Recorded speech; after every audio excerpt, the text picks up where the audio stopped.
নির্বাচন কবে হবে এই প্রশ্ন আপনাদের সবার মনেই আছে, আমাদের মনেও সারাক্ষণ আছে। আপনারা লক্ষ্য করেছেন নির্বাচন আয়োজনের লক্ষ্যে আমরা প্রয়োজনীয় পদক্ষেপ নিতে শুরু করেছি। কয়েকদিনের মধ্যে নির্বাচন কমিশন গঠন হয়ে যাবে। তারপর থেকে নির্বাচন আয়োজন করার সমস্ত দায়িত্ব তাদের উপর বর্তাবে। নির্বাচন কমিশন ভোটার তালিকা হালনাগাদ সহ আরও কিছু কাজ শুরু করে দিতে পারবে, যা একটা অবাধ নির্বাচনের সাথে সরাসরি সম্পৃক্ত। প্রথমবারের মতো প্রবাসী বাংলাদেশিরা পোস্টাল ব্যালটের মাধ্যমে যাতে তাদের ভোটাধিকার প্রয়োগ করতে পারে সে লক্ষ্যেও সরকার কাজ করছে। তবে আমরা মনে করি না যে একটা নির্বাচন কমিশন গঠন করে দিলেই নির্বাচন আয়োজনে আমাদের দায়িত্ব শেষ। রাষ্ট্র ব্যবস্থায় সংস্কার আমাদের এই সরকারের অন্যতম অঙ্গীকার। আপনারাই আমাদেরকে এই ম্যান্ডেট দিয়েছেন। যেই 6টি সংস্কার কমিশন আমরা শুরুতে গঠন করেছিলাম তারা ইতিমধ্যে তাদের কার্যক্রম অনেক দূর এগিয়ে নিয়েছে। বিভিন্ন গণমাধ্যমে আপনারা তাদের কার্যক্রমের আপডেটও দেখছেন। কয়েকটি সংস্কার কমিশন ডিজিটাল প্ল্যাটফর্ম গঠন করেছে। আমার অনুরোধ, আপনারা এই প্ল্যাটফর্মে উৎসাহ সহকারে আপনাদের মতামত জানাতে থাকুন। প্রথম 6টি সংস্কার কমিশনের মধ্যে একটি হলো নির্বাচন সংস্কার কমিশন। নির্বাচন অনুষ্ঠানের জন্য এই কমিশনের সুপারিশমালা অত্যন্ত জরুরি। তাদের প্ল্যাটফর্মে যান, আপনার মতামত খোলাখুলিভাবে তুলে ধরুন। আপনি দেশের মালিক, আপনি বলে দিন আপনি কি চান, কিভাবে চান। নির্বাচন নিয়ে আপনাদের সকল বক্তব্য বিনা দ্বিধায় বলতে থাকুন। আপনার মনের কথা তুলে ধরুন। আমার অনুরোধ, সংস্কারের কথাটাও একই সঙ্গে বলুন। সংস্কারকে পাশ কাটিয়ে যাবেন না।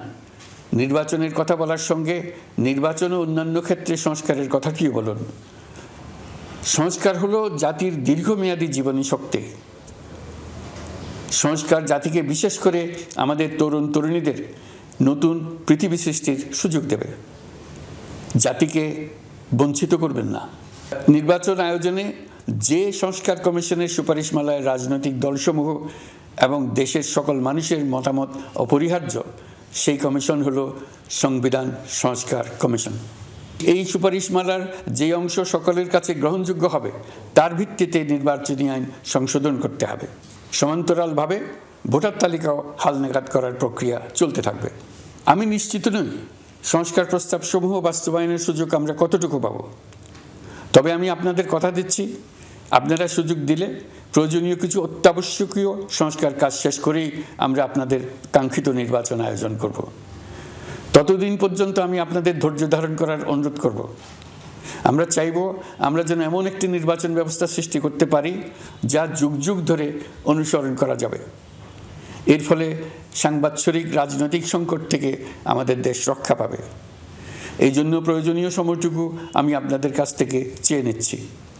নির্বাচনী সংস্কারের সিদ্ধান্ত হয়ে গেলে খুব দ্রুত আপনারা নির্বাচনের রোডম্যাপও পেয়ে যাবেন। অন্তর্বর্তী সরকার সৃষ্টি হয়েছে রাজনীতিকে নীতির কাঠামোয় আনার জন্য এবং রাজনীতির জন্য নতুন পরিবেশ সৃষ্টির নিবিড় আকাঙ্ক্ষা থেকে। এই আকাঙ্ক্ষা পূরণ করা থেকে জাতিকে বঞ্চিত করবেন না। নির্বাচনের ট্রেন যাত্রা শুরু করেছে, এটা আর থামবে না। কিন্তু যেতে যেতে আমাদের অনেকগুলো কাজ সেরে ফেলতে হবে। এই ট্রেন শেষ স্টেশনে কখন পৌঁছবে সেটা নির্ভর করবে কত তাড়াতাড়ি আমরা তার জন্য রেল লাইনগুলো বসিয়ে দিতে পারি, আর তা হবে রাজনৈতিক দলসমূহের ঐক্যমত্যের মাধ্যমে। ইতিমধ্যে অন্যান্য সংস্কার কমিশনের সুপারিশমালা নিয়ে আলাপ চলতে থাকবে। নির্বাচন ছাড়াও আরও গুরুত্বপূর্ণ সংস্কার করার ব্যাপারে ঐক্যমত গঠনের জন্য অতিরিক্ত সময় প্রয়োজন হতে পারে। দেশবাসীর কাছে, বিশেষ করে রাজনৈতিক দলগুলির কাছে আমরা ক্রমাগতভাবে প্রশ্ন তুলতে থাকব, কী কী সংস্কার নির্বাচনের আগে আপনারা করে নিতে চান। নির্বাচনের আয়োজন চলাকালীন কিছু সংস্কার হতে পারে। সংস্কারের জন্য নির্বাচনকে কয়েক মাস বিলম্বিতও করা যেতে পারে। আমরা 2 দিন পরে চলে যাব, কিন্তু আমাদের মাধ্যমে জাতির জন্য যে ঐতিহাসিক সুযোগ সৃষ্টি হলো সেই সুযোগটা যেন কোনো রকমই হাতছাড়া করে না দিই, এটার ব্যাপারে দৃঢ় থাকার জন্য আমি দলমত, নারী পুরুষ, ধর্ম, তরুণ বৃদ্ধ, ছাত্র, ব্যবসায়ী, শ্রমিক, কৃষক নির্বিশেষে সবার কাছে আহ্বান জানাচ্ছি। আশা করি আপনারা আমার এই আবেদন গ্রহণ করবেন।